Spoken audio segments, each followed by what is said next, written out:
The following segments are pre-recorded and sponsored by Longworth Productions. 40 Under 40 on Triad Today.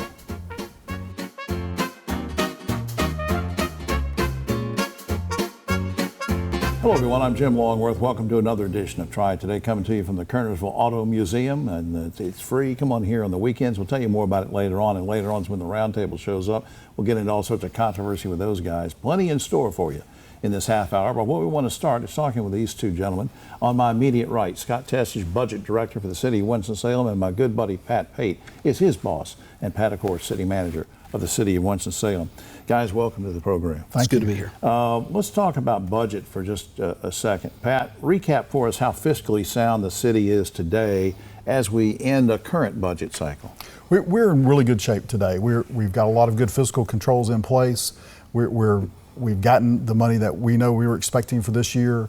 We've got fiscal controls in for making sure that expenditures are staying in place. So we're in good shape heading into the next fiscal year. And the new fiscal year starts July 1st, right? July 1st, that's absolutely correct. Scott, now where does the money come from when people talk about, and they see it for all localities, they hear about it, read about it in the newspaper. Where does money come from for a budget? That is a great question. So we have a pie chart in the budget document that shows, but the major resource that we have for the city is property taxes. So if you look at our total budget, about a third of the total budget is covered by property taxes. Okay. The next largest slice comes from our user fees, particularly our water and sewer service, which is the largest city department we have, and that's a little less than a third of a city's budget. If you look just at our general fund, so general fund is where we do things like parks and recreation, sanitation, police, and fire. Right. 85% of that is covered by property taxes and various types of sales taxes. So the three largest revenue sources we really have are property taxes, user fees, and various types of sales taxes. All right, let's do a quick rundown on where the money actually goes. I think Pat sent me an email one day, and one of them is environmental services, very quickly. Sure, so that makes complete sense. When we talked about one of the largest revenues being user fees for our water and sewer service, the largest department the city has from an operating and capital perspective is our water and sewer department, and it's inside environmental health, along with things like sanitation and stormwater. So that is the largest slice of the city's budget. It's more than 30%. Public safety. So public safety, as we said, police and fire is 50% of the general fund budget. It's $150 million just for those two departments. And so the vast majority of that obviously covers the salaries and benefits of the men and women who serve both in our police department and fire departments. Salaries in general, then, is another. So inside the general fund, salaries are 67% salaries and benefits. So 2/3 of what we spend. We're a service organization, so it makes sense that a lot of our costs are in the people who are providing those services every day. And debt management. So debt management, particularly in fiscal year 26, we're actually going to see a larger component. We're paying down some of the debt that we've issued over the last several years, transitioning to cash for things like vehicles, equipment, and smaller maintenance projects. But that area is really usually about 10 to 12% of the budget, and it's for principal and interest payments for bonds that we've issued in the past. Give me a highlight of the budget that you think people might be interested to know about. I think there are quite a few highlights that people might be interested to know about. One, the city manager talks about us wanting to be an employer of choice in the region. So we are looking at having a competitive compensation and benefits package. Some of that has been in the news recently for our employees to attract and retain talent. We are eliminating debt, so over time we're going to save taxpayers millions of dollars by getting away from some of those debt structures for vehicles, equipment, and things like that. Right. I would also note for residents, this is a revaluation year, so there's been a lot of talk about that both at the city and the county level. Yeah. The budget was adopted for the city Monday night with about a 7 or 8% effective tax rate increase. But some folks are going to see bills that are a little higher than that because of the revaluation itself. You had residential property value grew at like 60%. Yeah, it's worth more. Yeah, commercial and industrial grew more in the 30% range. Very quickly, any particular improvement you might want to mention? A couple of improvements. I think the biggest thing that residents will see is a focus on capital projects. We have a lot that are already on the books, and we are focusing in 26 on getting a lot of those done. So think about the multi-use path east and west, some of our stormwater projects, major projects like that. And just to wrap up, Pat, this is what you and Scott have put together on this new budget. It's going to sort of strengthen the economy and everything for the community, right? Absolutely. We're really focused on some strategic priorities that council's adopted, being a community of choice, having economic prosperity in the community, having people have a community that they love to live in, making sure that we've got good housing for folks. So those are some of the key priorities we're going to be focusing on. And for more information, of course, the main website we always like to give to you, and that's cityofws.org, stands for Winston-Salem, of course, cityofws.org. I hope you will check that out. And Pat, would you give Scott permission to come to my house and help me with my budget? Probably for a small fee, willing to do that. Well, you guys are going after all that revenue, aren't you? Everything we can get. Charge me for Scott coming to my house. All right. Thanks, guys, for doing this and for all you're doing for the community. Great job. Thanks so much. Thank you. We'll be right back after this.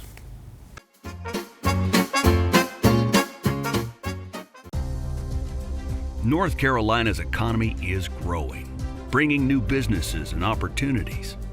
The need for electricity is growing too. At Duke Energy, we're meeting the challenge, providing even more electricity that's cleaner, reliable, and that stays affordable. We're getting out of coal and reinvesting in our communities with a diverse, balanced mix of energy sources and making targeted upgrades to the grid so that North Carolina can thrive in a smarter energy future.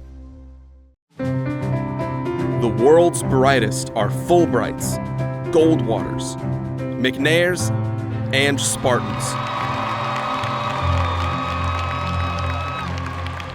Prestigious doesn't have to be expensive.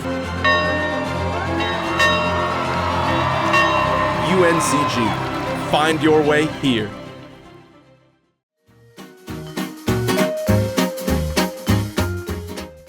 Back now on Triad Today. Always glad we can spend a few minutes with the good folks from Alamance Community College. And our special guest today is Maia Johnson. She's Director of Emergency Medical Sciences at Alamance Community College. Good to see you. Good to see you too. Thank you for having me. What is the EMS program all about? And in general, what do you provide?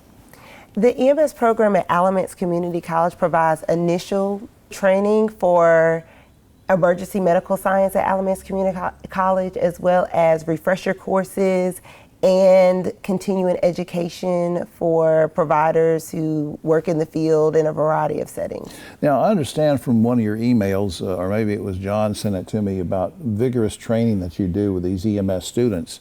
You can define vigorous if you want to, but what kind of, do you put them through? We do a lot of essential skills training. So we talk about how to manage airways by putting airway adjuncts, so helping people to breathe if they're not breathing. We train them on the different medications that we can provide to help them in their time of crises, as well as we do a driving course on a closed course with an ambulance to give them skills to provide them with training for their community. Yeah, and those emergencies, I never thought about that you really need special training to know how to maneuver traffic and everything like that. State-of-the-art facilities. Now, I happen to know that you guys have state-of-the-art facilities for this kind of training. How would you describe them? Yes, we do have state-of-the-art facility. We have so many simulated spaces. We have a mock residence. We have also a mock ER bay and an ambulance that's inside of the building. Wow. Where we can simulate realistic scenarios with our mannequins. The mannequins, we have birthing mannequins so they can simulate normal or complicated deliveries, as well as we have even newborns, so little tiny babies where they can practice those airway skills that we talked about earlier. Yeah, because that's different. You have to have different size mannequins to practice on because the airways and everything different from a child to an adult. That's pretty neat that you do all that in-house. Now, what kind of credentials can these EMS students receive, and how do those credentials really benefit them? They can receive several credentials with us. So with our initial training, we have emergency medical responder, we have emergency medical technician, advanced emergency medical technician, as well as the paramedic certification.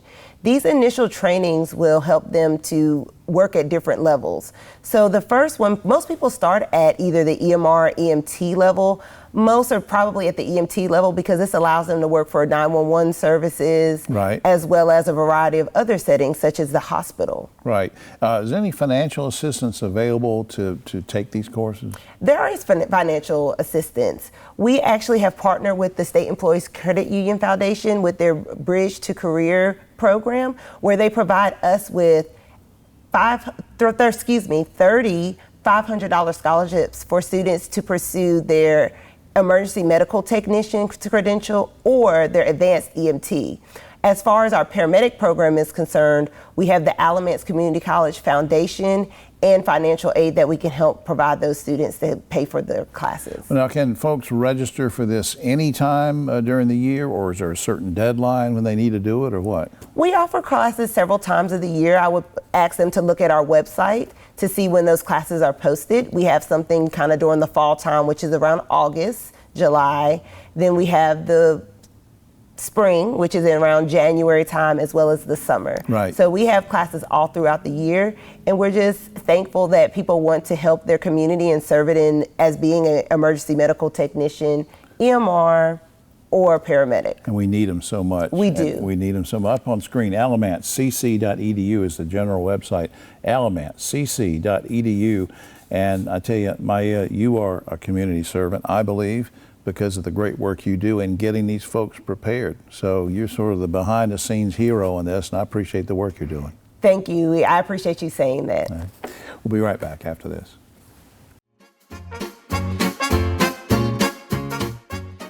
Hi, I'm Jim Longworth, reminding you that Triad Today also airs on GTN Spectrum Channel 13 and streams on WFMY Plus, free on Roku and Amazon Fire.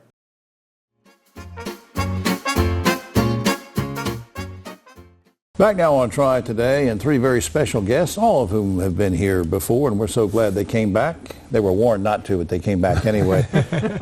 Next to me, David Daggett, of course, and down the other end of the table, his buddy Griff Schuler from Daggett Schuler, attorneys at law. In between, our very good friend and special guest, Richard Williams, publisher of Black Business Inc. magazine. Good to see all of you. Thanks. Hey, Jim. Good morning. Richard, I'm going to ignore the boys here just a second. You and I are going to talk. That's okay. I ignore them all the time. So that's fine. We try to ignore them. Remind folks what Black Business Inc. magazine is and how people can get it.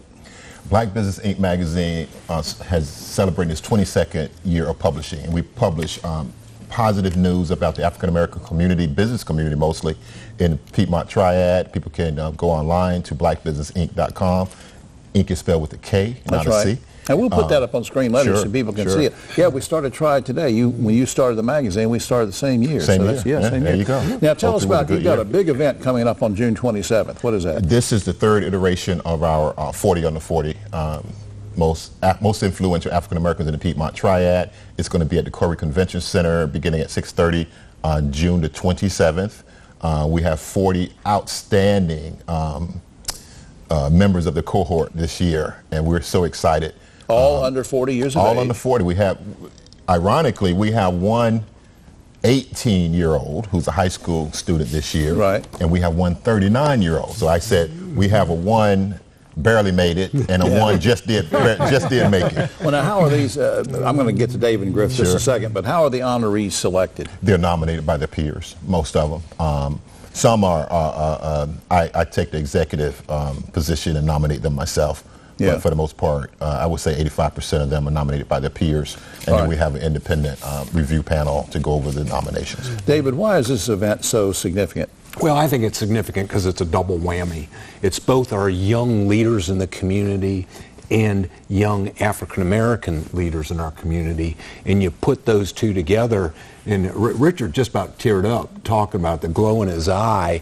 I do too. I get goosebumps because the future of our community through these young leaders makes it very, very positive for all of us. Griff, why should the whole community support this? You know, because people say, well, you know, I'm an old white guy, I'm not in business, I'm sitting at home, why should I? You talking about me? Yeah, I'm talking about, David, I'm a young white guy. But no, seriously, why should the whole community support what's going on with this? Well, obviously, David and I have a passion for young people, and we talk a lot about the kids that are students and things, but this is an opportunity to support a group that are already leaders in the Triad. That's right. And are becoming more and more in our community, the leaders that are going to be here for years to come.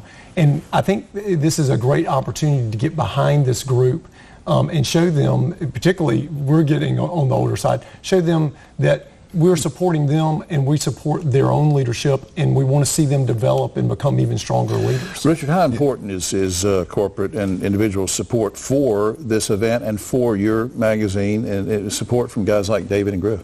Yeah, well, actually, I thought both of them would say they're supported because they like me, but obviously that's not the case. But it's very, and David and Griff and their firm has been with us from day one, as has several other sponsors since we started. Like I said, this is our third iteration of it. the past 2 years, we've been at the Tanger Center for our Power 100 events. But the young professionals have been clamoring for another event because this is our first one since 2022, I believe. Yeah. Up on screen, Black Business Inc.'s 40 Under 40, Friday, June 27th at the Curry Convention Center. Tickets are available. Are they still available from Ticketmaster, or can they go online? They can go to blackbusinessinc.com, actually. All right, so blackbusinessinc.com is on screen, blackbusinessinc.com, and if you ever need the help from David and Griff, you can go to daggettsewerlaw.com, 724-1234. We have about 30 seconds left. David, any final thoughts? Well, Richard and I have been friends for decades, and one of the things that we have shared is the bridging opportunities between our communities, and this is a bridging opportunity that makes us all better for the future. Proud to have you as a friend, and thank you for all you do. Likewise. Richard, Thank you, Jim. Richard, can you give me 2 reasons why I wasn't selected for this? Never mind. All right. Thanks for all you guys do. Seriously, I appreciate it. We'll be right back after this.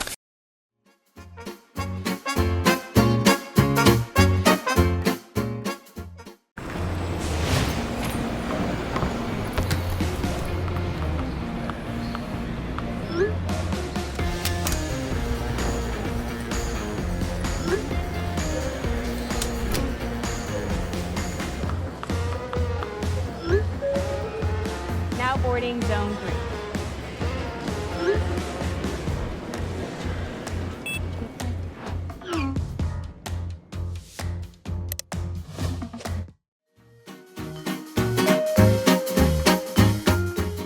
Back now on Triad Today. Time to do an unveiling with Dr. Dan Bernard, Director of High Point Theater. Welcome back, sir. Thank you so much. Glad to be back. Last time you were here, last month, you sort of teased the audience and you gave us hints about who's coming. I did. I left you in a terrible state, as I recall. I hated that. Now we're gonna unveil everything. So I'm gonna run down a list real quick, and I want you to give a quick blurb on all these. We've got a lot to get to just to look at the new season here. September 18th, something called Ledcy. Ledcy. Grammy winner singer from New Orleans sang on the pre-show of the Super Bowl this year. Okay. We're so lucky to get her. She's the headliner of the whole season. All right. September 26th, Diamond Rio. Diamond Rio, you should know them. They sang a ton of hits, especially in the 90s country group. All right. November 4th, Jazz Ambassadors. That sounds kind of generic, but that's their name, right? That's the U.S. Army Jazz Ambassadors. That's a free show, and we host them almost every year, at least one version of a service band. Right. So even if I don't have season tickets, I can see that, or you could. Okay. November 7th. Anat Cohen. Anat Cohen. Anat is the top jazz clarinetist in the world for like the last decade. She's incredible, coming with her small group, a quartet. It's a very kind of chamber music approach to jazz. She's phenomenal. November 21st, Los Lonely Boys. Los Lonely Boys. They refer to themselves as Texican rock and roll. 3 brothers from Texas, had a lot of hits, again, in the 90s and aughts. So you've heard their stuff before. I have. They're pretty good, huh? They're awesome, and they are. We have a large Latino population in High Point, and that's one of our overtures to them as well. We want to serve the whole community if we can. Yeah, and that's been a sort of a theme of yours, to try to have a diverse selection of stuff. Something I'm passionate about, and really this is probably the most diverse season we've ever planned. Absolutely. November 30th, Danu. Danu. That is our Christmas show, an traditional Irish band with traditional Irish instruments, and then this is a special Christmas show. It will leave you in high spirits. It'll leave you ready for the Christmas spirit as you walk out. And then speaking of holidays, December 18th through the 21st, the Nutcracker. That is our traditional every year Nutcracker since 1987, I believe. Yeah. Also, that one is free for season ticket holders. It's not very much even to buy the tickets. Okay. And kids love that too. Kids always should see it. All right, January 17th. Now let's get into the next calendar year, but the same new season. January 17th, Matthew Whitaker. That is our second jazz event of the year. That's the only one we have 2 of. Well, no, there's 2 R&B. But it is, Matthew Whitaker is a blind child prodigy keyboard player. He played on the induction of Stevie Wonder into the Apollo Theater Hall of Fame when he was 10 years old. Wow. He was featured on 60 Minutes when he was 17. He's only 22 now. He's He's just an incredible talent. Wow. Okay. February 21st, something to look forward to. Blizzard. Blizzard, right straight for the cold month of the year. That's a Cirque show full of high-rise acrobatics, and it'll amaze you. They're Great going to do for, all that right in the High Point Theater. They can do it. Maybe not as high as Cirque du Soleil will, but it's very cool inside the hall. You get a great up-close look at them. All right, March the 5th, Searching for Goya. Searching for Goya, that is Soledad Barrio and Noche Flamenca. It's an official flamenco company from Spain. They are remarkable. I've booked them before. You can come early and buy a paella dinner. Wow. And make it a whole immersive experience. Well, that's neat. It's if you've never seen a flamenco show up close, yeah. They're so passionate. They'll be the front row will have sweat drops hit them if they're not careful. Yeah. I saw some flamingos up close one time. They didn't smell very nice, but this will smell nice. I don't know how this smells, No, but it'll be great. And the final thing, very quickly, May the 2nd, Candace Springs. Candace Springs is she calls herself a jazz soul diva, very golden voice, and an all-girl band. That's our second R&B show of the season. Up on screen, highpointtheater.com, and there's 2 T's in there, highpointtheater.com, that's R-E at the end, theater. Highpointtheater.com, 887-3001 for tickets. Dr. Dan Menard putting together a fantastic schedule for everybody. Thank you, sir. It's a pleasure to talk with you. All right, man. Come see us. Okay. We'll be right back after this.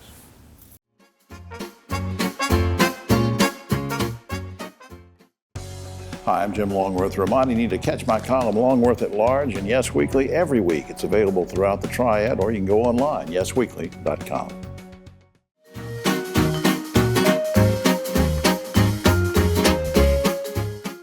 Back now on Triad Today, just about time for the roundtable, but a quick shout out to the good folks here at the Kernersville Auto Museum who host us every week. It's a great place. It's open on weekends, Friday, Saturday, Sunday. You come out here, it's free. You can also rent the facility if you want to have special events in there. It's a great place.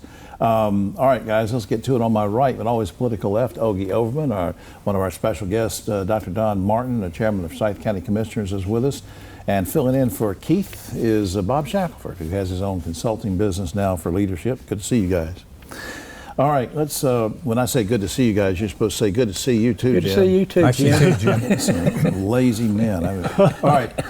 First topic. Last week, the State House and Senate approved a bill that allows law-abiding citizens age 18 and older to carry a handgun without obtaining a permit. You okay with that new law, Ogie? No, not in any way am I okay with that. That's a horrible, horrible idea. Don? I don't like it either, but particularly I don't like the 18-year-old. If you're going to have a concealed carry, it's got to be 21, I think. Yeah. Bob? I just say open the doors. Let them carry hand grenades, machine guns, drive Abrams tanks. We don't have a problem with weapons. Kind of worries you, doesn't it? I mean, this is rough. All right. Meanwhile, the North Carolina Senate approved a bill that would require state funds to be used for U.S. border protection. Lawmakers say the bill protects taxpayers by ensuring that only legal U.S. residents can receive state-funded public benefits, such as unemployment. You okay with state dollars being used to prevent illegal immigration, Ogie? What kind of cockamamie reasoning is that? I mean, what are we protect? People coming over from South Carolina? Yeah, I mean, what is that about? I don't even understand it. Yeah, it might be really illegal don't. from South. It's Don. What do you make of this? Well, I think the bill's a lot more about cooperating with immigration officials and ICE, and then the issue of benefits for anybody that's undocumented, if you know it. So, for example, but I don't know really where the money is in paying for border protection. Right. All right. I'd rather see our tax money spent to develop a fair and reasonable immigration policy that provides an open door for legal people and give them a reasonable chance for citizenship. All right. Controversy is still brewing over the $42 million deficit in the Winston-Salem Forsyth County school system budget, which occurred because the school CFO mismanaged funds. Both he and the superintendent were allowed to resign, but in situations like this, should the responsible parties be held accountable and fired rather than be allowed to retire or resign? What do you think, Ogie? Well, I'll defer to Don on this one, but I mean, now they're cutting staff now. They're cutting 300 staff to try to make up the deficit. There's no good answer to this. It's a bad situation, and we learned just a few they ought days to make ago. them Of course, accountable. Don probably knew this before, but we also learned that the CFO held the letter from Mo Green and the Department of Education for 2 months before he showed it to Tricia McManus I didn't on know that. that. Yeah, Don, what do you make of this? Well, I think all of us have to be accountable for our actions. That's kind of your point. And the question is what and how much? What is the punishment going to be? I think the state auditor's office they've been working on this for several months. I think they're going to release a report this week that may shed a little more light on the range of responsibilities and who should be punished for what. But I do know way more about this than we have time to talk about it. So I'll just and some of it's confidential. I don't want to put you on the spot, but I think taxpayers want to know that are we, anybody in Forsyth County, are they going to have to make up the $42 million from your end? At the moment, the answer is no. Okay, Bob, what do you make of this? Just in principle, I think we have a problem. A hungry guy on the street grabs a pocketbook, steals $40, goes to jail. An executive can steal millions, he walks. Justice is not blind, that's a problem. Yeah, it's almost like an unpunishable crime. Last week, a 14-year-old Virginia boy was killed while competing in a motorcycle event in Yadkin County, 14 years old. The boy had a midair collision with another rider. They just collided like that. Should the state legislature make it illegal for anyone under 16 to operate any kind of motorized vehicle? Ogie.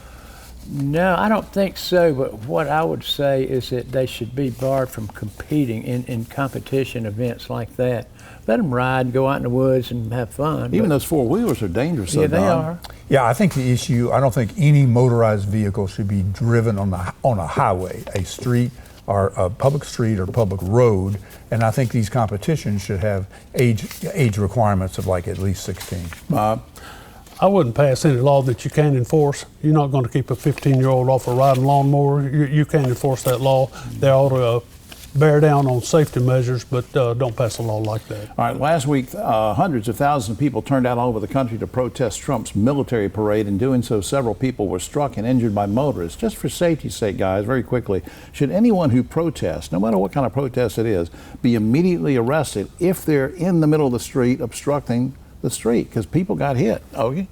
No, I would not arrest people for exercising their First Amendment rights. I would not do that. Don, if you're in the street. I would not arrest. I think there's a whole sort of progressive punishment of citations. Perhaps you get to the point people ask and working with people. And in fact, a lot of people want to get arrested. Yeah. I think the answer is Bob? I think your right to protest doesn't give you the right to stand in the middle of the street and impede traffic. As Don said, enforce it, but not necessarily with arrests. And get hurt. I'm worried about these people just innocently peaceful protests getting hurt. Yeah. All right, finally, guys, Nike has just unveiled a high-tech tennis shoe that will massage your feet and cool them down after a workout. Cost of the shoe, $900. Guys, would you spend $900 on a pair of tennis shoes, Ogie? Well, you know, I got a lot of shoes. My whole arsenal of shoes probably doesn't amount to $900. Don? No.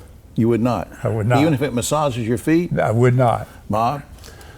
It would have to massage my shoulders too. That's right. Well, that's all the time we have. Oh, except for this. Last week, a California woman broke a world's record by suspending herself just by her hair, hanging in midair by her hair for 25 minutes. One reporter said, "Was that 25 minutes straight?" She says, "No, I had a perm." That's a salon joke. For all of us here at Triad Today, I'm Jim Longworth. We'll see you next week.